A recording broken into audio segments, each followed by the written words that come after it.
Maybe not in dollars, but in something far more valuable: our energy, our focus, our peace of mind.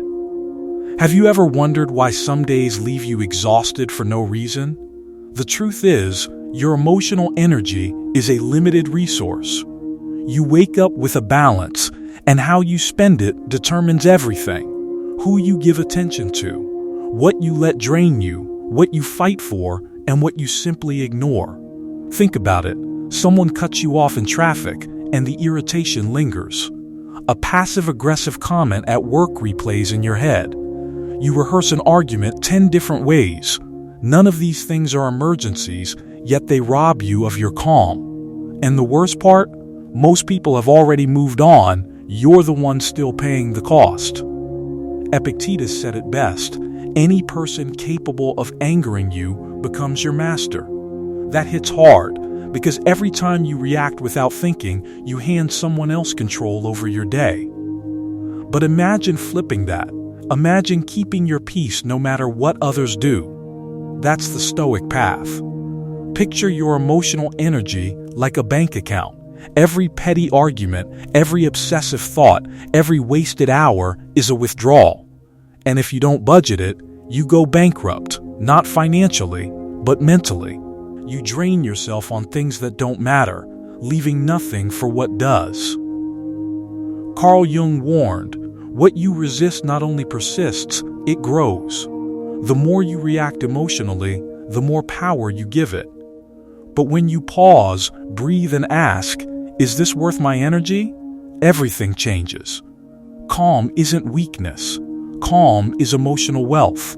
It's saying no to the trivial and yes to what matters. It's walking away from a conflict you don't need, letting the insult slide, and saving yourself for the people and moments that deserve your presence. Seneca reminds us, no person has the power to have everything they want, but it is in their power not to want what they don't have. Apply that to your energy. Invest wisely. And it's not just anger or irritation you must guard against. Flattery can be just as dangerous. Compliments feel good, but sometimes they're a soft trap. Marcus Aurelius said, "Receive without pride, let go without attachment."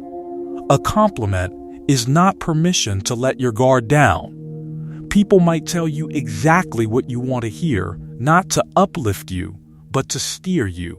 The wise mind doesn't get intoxicated by praise nor crushed by insult. It remains anchored. Imagine this. A coworker showers you with praise right before asking for a favor. If you blindly accept the words, your energy, time, and attention are already spent before the request is made. Calmness allows you to hear, acknowledge, but not be owned by it.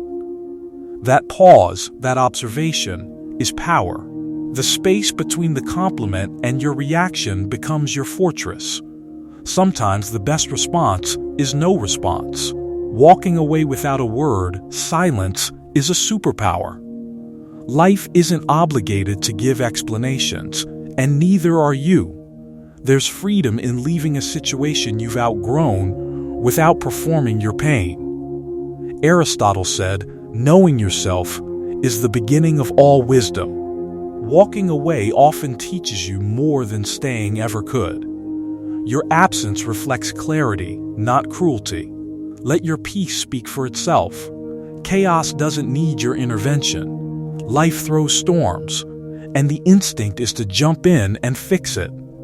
But Stoicism teaches you, you can't control everything. Step back, observe, and let others face the consequences of their own choices. Sometimes the best act of care is letting the fire burn, because by rescuing every sinking ship, you burn yourself out and rob others of growth. Jung said, "The most terrifying thing is to accept oneself completely." True growth happens when we face consequences, not escape them. Calm isn't numbness, it's mastery. Most think silence is empty. They think a calm face means you don't care. But real calm is deep control. It's feeling without being ruled by feeling. Imagine holding a block of marble. That marble is your raw emotion. Calm is the chisel. You shape, refine, and use it intentionally. Not reactive, not impulsive, purposeful. The pause between emotion and action is where power lives. Every time someone tries to provoke you and you don't respond, you're not cold, you're sovereign. The quiet, deliberate presence you cultivate unsettles those who expect chaos. Your calm becomes armor, not because you shut off, but because you've mastered your inner world. People mistake calm for weakness because they don't understand stillness. But those who live in noise eventually notice. Your silence carries weight.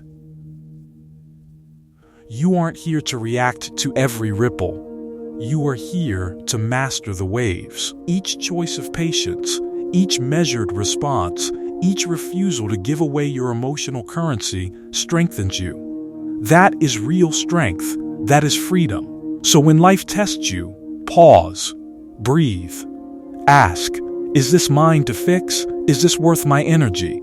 Choose calm over chaos, silence over noise, reflection over reaction. Build your inner fortress. Protect your emotional wealth. And remember, this mastery isn't given. It's earned. Day by day, choice by choice. That calm, that sovereignty, that deliberate stillness, this is your power.